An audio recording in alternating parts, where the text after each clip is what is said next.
Ejecting in a hot arc, a spent brass casing from the neighboring lane burned a quick, sharp crescent moon into Arthur's forearm.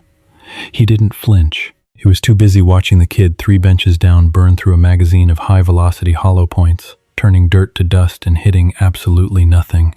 The August heat radiating off the firing line at Turner's outpost didn't just make you sweat. It possessed a physical weight. It pressed down on Arthur's 74-year-old shoulders like a damp wool blanket, smelling of atomized lead, burnt sulfur, and the stale, black gas station coffee sitting in a paper cup near his elbow. Arthur sat on the splintered wooden bench of Lane 4, deliberately running an oiled patch down the bore of his old Winchester bolt-action. He moved slowly.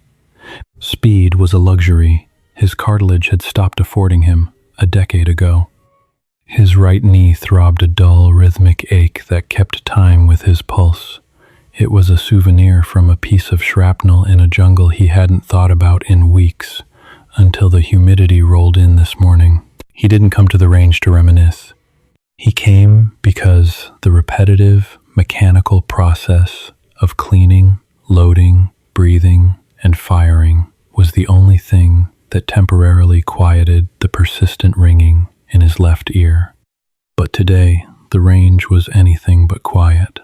2 lanes down, in lane 6, was a kid who looked no older than 25. The boy was decked out in pristine, stiff, tactical pants with too many pockets, a moisture-wicking combat shirt, and mirrored Oakley sunglasses that he kept on despite the heavy shade of the tin roof over the firing line. Arthur didn't know his name, but he'd mentally categorized him as loud. Loud gear, loud voice, loud guns. The kid had brought a small arsenal, spread across the bench in a display of financial overcompensation. He was currently behind a heavy-barreled, chassis-mounted 22 LR, a precision rimfire rig that probably cost more than Arthur's first truck. It had a scope on it the size of a spotting telescope, complete with an oversized throw lever and a sunshade. Crack.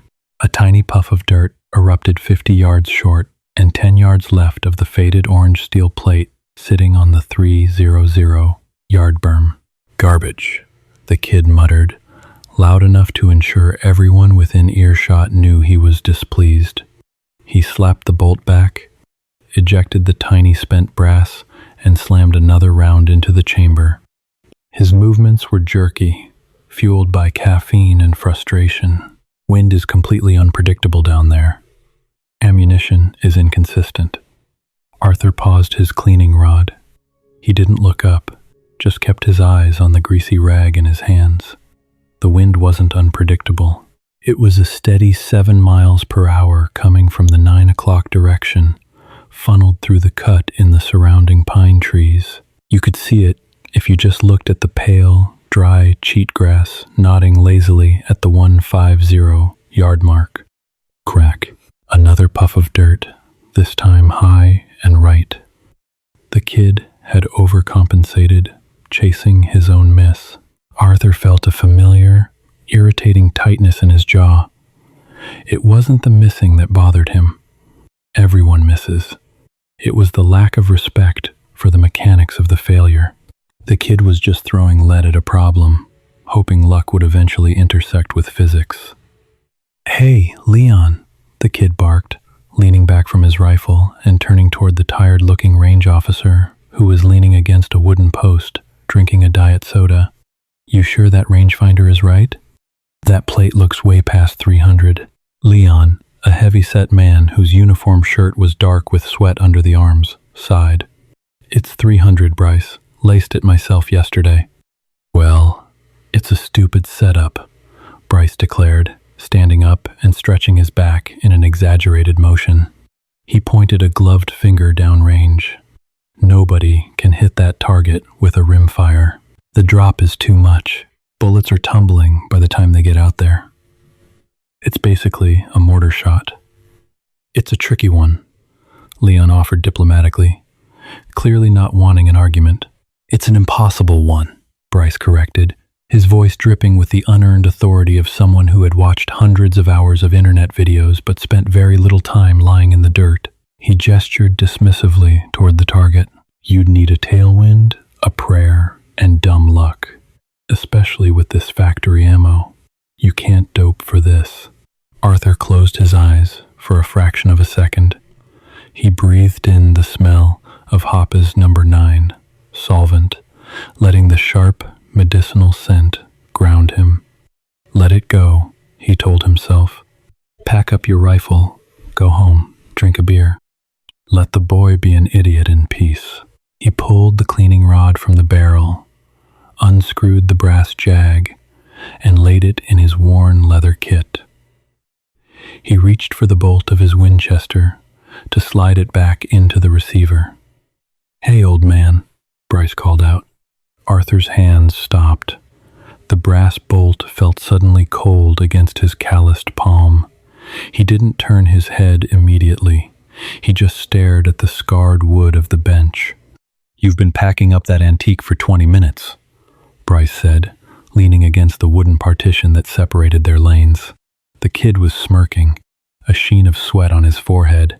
Up close, he smelled intensely of aerosol deodorant and spearmint gum.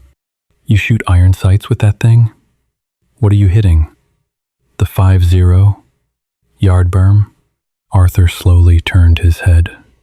His neck cracked audibly. He looked at Bryce, taking in the pristine gear, the uncalloused hands, the impatient tapping of a boot against the gravel. I hit what I aim at, Arthur said.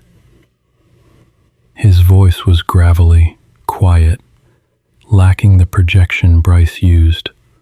It forced the younger man to lean in slightly to hear him. Bryce chuckled.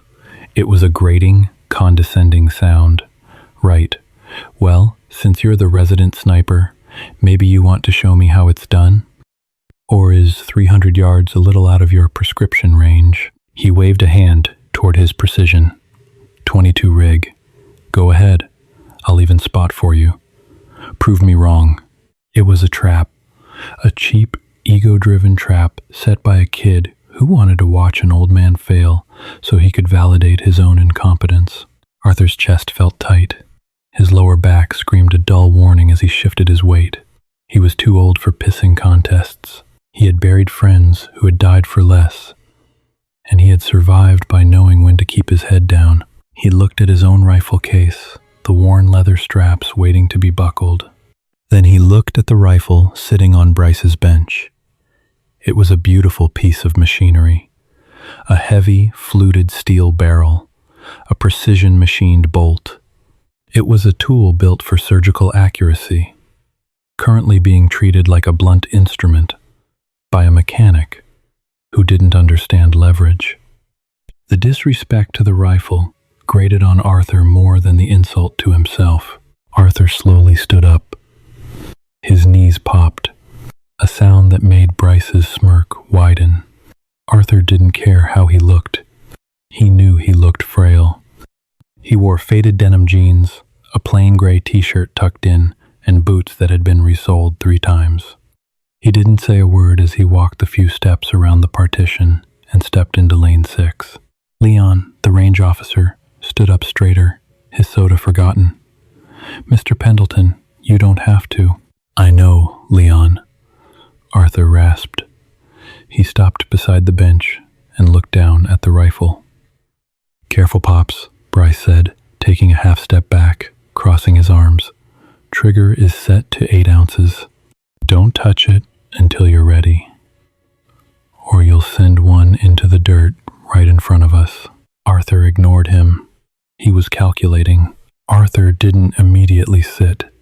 He stood behind the rifle, looking past the optic, using his naked eyes to read the range. 300 yards. To a modern centerfire rifle, it was a chip shot. The bullet would travel there in a fraction of a second on a relatively flat trajectory, but this was a .22 long rifle, a 40-grain chunk of lead being pushed out of the barrel at just under the speed of sound. At 300 yards, the physics changed completely. It wasn't shooting, it was lobbing.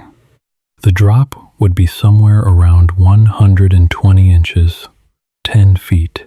You had to aim 10 feet above the target just to let gravity drag the bullet down into the steel. And then there was the wind.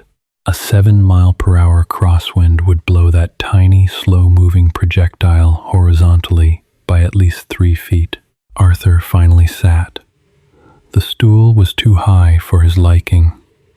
He reached out and adjusted the bipod legs, clicking them down a notch to lower the muzzle. His movements were slow, deliberate, and entirely lacking in the tactical aggression Bryce had displayed. "You're making it too low," Bryce warned. "You won't be able to get behind the glass." Arthur didn't answer. He slid his body behind the rifle. It hurt. His hips protested the angle, and his neck strained to find the cheek weld on the synthetic stock. The material felt cheap and hollow against his skin compared to the heavy walnut he was used to. He closed his left eye, a bad habit he'd never broken, despite decades of instructors telling him to keep both open, and looked through the optic. The scope was a high magnification monstrosity. At 25x power, the 300 yard plate filled the glass. But the mirage, the heat rising off the sun-baked gravel, made the target dance and shimmer like a mirage in a desert. It looked like looking through flowing water. "Dial it back," Arthur muttered, mostly to himself. He reached up with a thumb and forefinger that felt stiff with arthritis, grasped the magnification ring, and wrenched it down to 10x. The image shrank, but it stabilized. The mirage was still there, a subtle river of heat moving left to right across the lens, confirming the wind. Arthur reached into the open box of ammunition on the bench. He didn't just grab a round. He rolled a brass cartridge between his thumb and index finger. It felt tiny, almost weightless. He inspected the waxy coating on the lead round-nose bullet. He slid it into the open ejection port and pushed the bolt forward. The action was remarkably smooth, gliding home with a satisfying metallic snick. The locking lugs engaged. The rifle was hot. He didn't touch the trigger yet. He looked at the reticle in the scope. It was a complex Christmas tree of dots and hash marks, designed for precise holdovers. He did the math in his head. It was an old, rusty machine booting up, but the gears still caught, 10 feet of drop. At 300 yards, 1 milliradian was roughly 10.8 inches. He needed to hold over about 11 mils. He tilted the rifle up. The steel plate vanished from the bottom of the scope's field of view. He was aiming at the dirt berm high above it. "You're off the target," Bryce said, his voice closer now. He was peering through his spotting scope, mounted on a tripod next to the bench. "I can see where your barrel is pointing." "You're aiming at the moon, old man." Arthur let out a slow, controlled breath through his nose. He ignored the stinging in his eye from staring unblinkingly through the glass. He ignored the sharp pain in his lower spine. Wind. He shifted the reticle to the left. He needed to compensate for the 3 feet of drift, roughly 3 mils left. He found a distinct clump of dry sagebrush high up on the berm, 11 mils above the target, 3 mils to the left. He placed the center crosshair directly on the dead root of the bush. He was entirely off the target plate. If anyone looked through the scope right now, they would think he was aiming at dirt. "He's going to put it in the trees," Bryce scoffed to Leon. Arthur settled his breathing. He felt the familiar, heavy isolation of the shooter's bubble. The sound of a magnum going off a few lanes down was muffled, distant. The smell of Bryce's cologne faded, replaced entirely by the scent of warm gun oil and hot steel directly beneath his nose. He rested the pad of his right index finger against the curved shoe of the trigger. Bryce was right about one thing. The trigger was terrifyingly light. The slightest twitch would set it off. Arthur didn't pull it. He simply increased the pressure of his heartbeat against it. He waited for his pulse to settle into a rhythm. He watched the mirage. The heat waves flowing left to right suddenly hesitated. The cheatgrass downrange stopped nodding. A lull. The wind was dropping. If he fired now with his current hold, he'd miss 3 feet to the left. Arthur's hands didn't panic. His mind didn't race. He simply adjusted. He shifted the stock a fraction of an inch against his shoulder, bringing the crosshair right. 1.5 mils left instead of 3. The dead root of the sagebrush slid to the left of his crosshair. He was aiming at empty dirt again. He inhaled a slow intake of hot, dusty air. He let half of it out. His body was a temporary, imperfect vice. His joints ached. His vision wasn't what it used to be, and his hands had a permanent slight tremor when he held them still. But right now, wedged against the bench, applying isometric pressure between his shoulder and the bipod, he found a fleeting second of absolute stillness. He willed his finger to compress. Tick. The sear broke. The recoil was non-existent, just a sharp, mechanical snap that resonated through the synthetic stock and into Arthur's jaw. In the chamber, the firing pin crushed the rim of the cartridge. The priming compound ignited, flashing into the powder charge. The rapidly expanding gases slammed against the base of the tiny lead bullet, forcing it into the rifling grooves, violently spinning it as it launched out of the muzzle into the blinding glare of the afternoon sun. Arthur didn't move. He didn't lift his head to look. He kept his eye glued to the scope, the reticle still locked on the empty dirt high and left of the target. He followed through, holding the trigger perfectly rearward, a statue cast in old bone and faded denim. The rifle had done its part. Now, gravity and time took over. A .22 long rifle bullet, traveling 300 yards, takes roughly 1.25 seconds to reach its destination. In a world of high-speed, digital instant gratification, 1.25 seconds is a dead zone. It is an eternity. It is enough time for the brain to process the recoil, recognize the silence that follows, and begin to formulate doubt. Arthur held his breath. He didn't blink. The reticle remained plastered against the blurry, sun-baked dirt of the berm, high above the target. Through the glass, the heat mirage continued its lazy, liquid crawl across the lens. Beside him, Bryce had already pulled his eye away from the spotting scope. "Nothing," the kid announced. His voice was loud, instantly shattering the fragile, heavy silence of the firing line. It carried a distinct, ugly note of triumph. "Didn't even kick up dirt on the berm.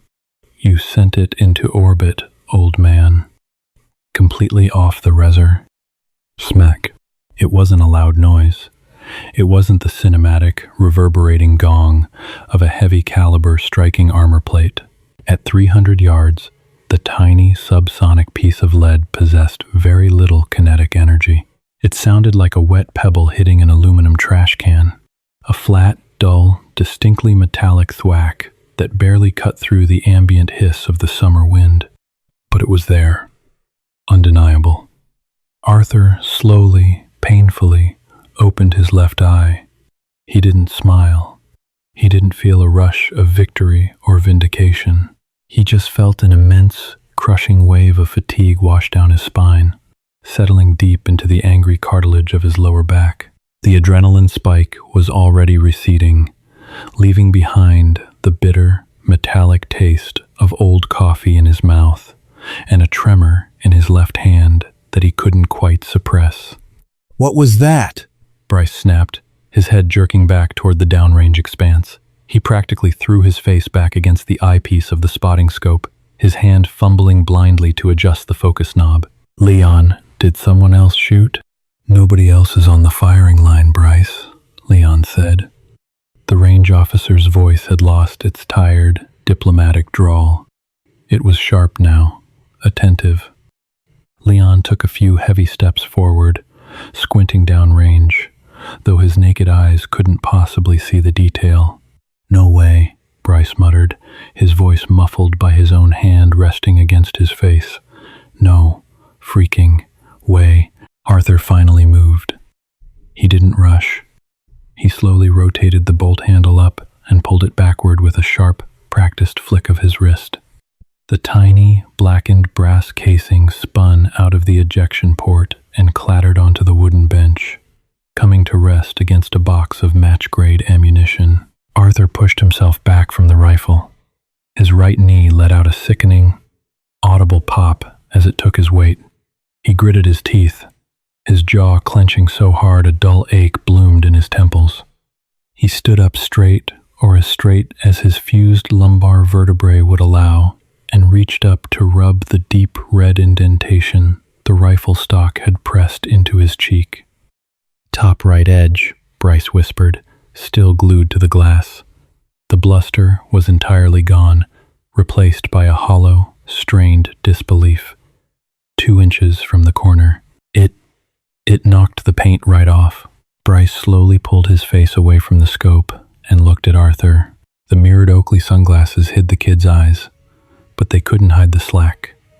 Slightly open mouth or the sudden flush of red creeping up his neck. Arthur looked back at him. He saw exactly what he expected to see.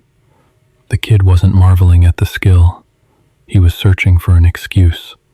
The fragile architecture of his ego was desperately trying to reassemble itself.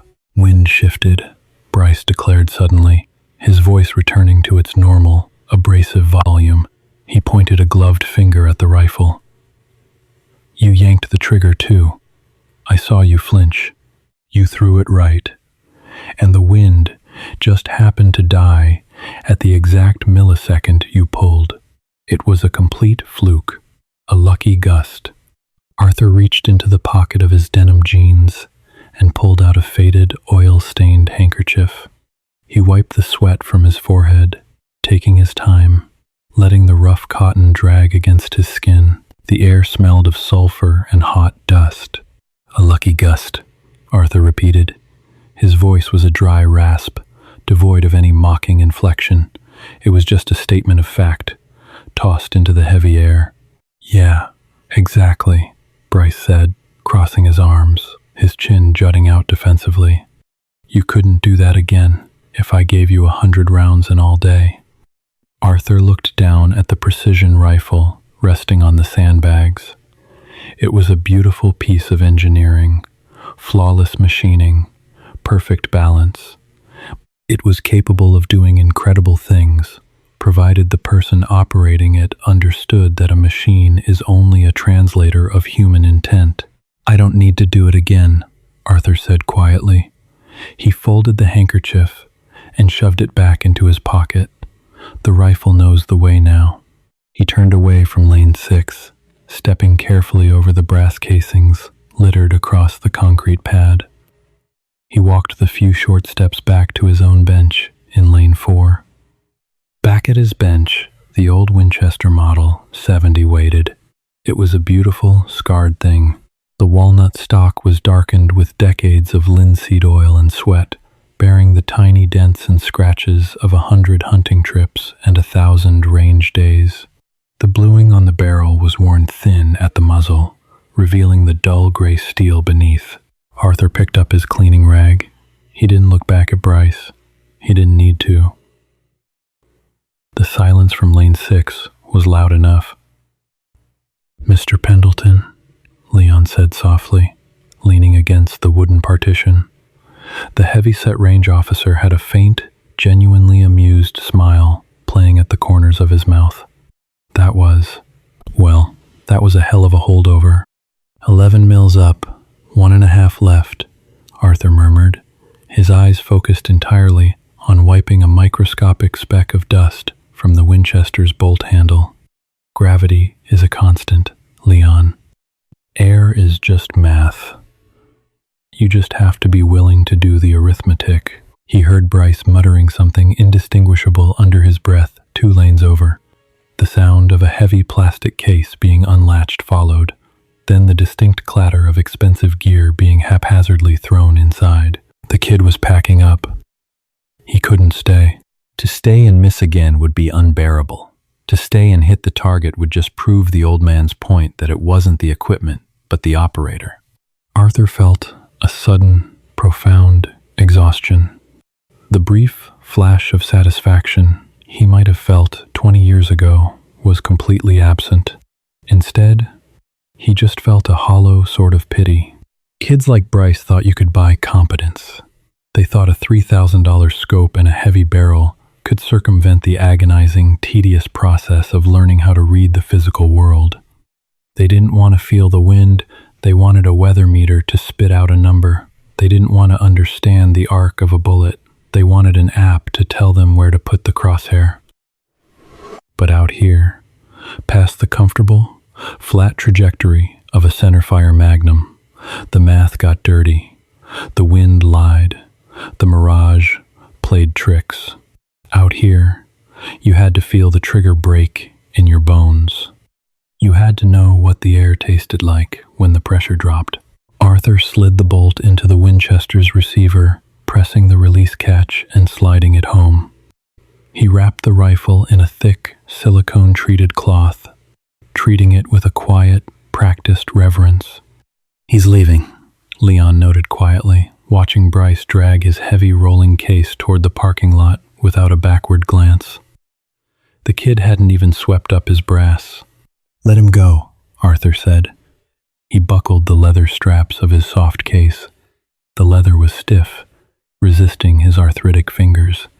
He learned nothing today. He'll go home, log onto a forum, and complain that the ammunition lot was defective. Leon chuckled, a low rumble in his chest. "Probably, but I saw it, for what it's worth." "It's worth about 50 cents of lead and a dent in a steel plate," Arthur replied, hoisting the rifle case by the handles. The weight of it immediately pulled at his shoulder socket. Nothing more. He picked up his wooden range box, filled with solvents, patches, and half-empty boxes of old hunting ammunition. He didn't sweep his brass, either. He shot a bolt action. He caught his brass in his hand. He left the bench exactly as he had found it. Bare, splintered, and smelling faintly of wood rot and gun oil. Arthur walked slowly down the concrete pad toward the gravel parking lot. The August sun was beginning its descent, casting long, harsh shadows across the firing line. The heat was still oppressive, pressing the smell of dry sage and hot asphalt deep into his lungs. He reached his truck, an old rusted Ford with a bench seat that had long ago permanently molded to the shape of his hips. He laid the rifle case carefully in the bed, right up against the cab, and pushed the heavy wooden box in beside it. He leaned against the tailgate for a moment, waiting for his breath to steady. His ear was ringing loudly now, a high-pitched, steady whine that he knew would last for the next 2 days. His lower back felt like it was locked in a vice. He looked back toward the range. The tin roof of the firing line glinted dully in the late afternoon light. The orange steel plate at 300 yards was invisible to the naked eye from here. It was just a speck in the dust. He didn't feel like a hero. He didn't feel like he had taught anyone a valuable lesson. He just felt like an old man who had spent a lifetime learning a violent, precise calculus that the world no longer had much use for. Arthur pulled a set of worn brass keys from his pocket. They jingled sharply, cutting through the low hum of the wind. He opened the heavy steel door of the truck, the hinges protesting with a loud groan, and pulled himself up onto the torn vinyl seat. He started the engine. It idled rough, smelling of unburnt fuel and old exhaust. He put it in gear, the transmission clunking heavily, and rolled out of the gravel pit, leaving the heat, the empty brass, and the ringing steel behind him. The road home was long, and his knee was only going to get stiffer.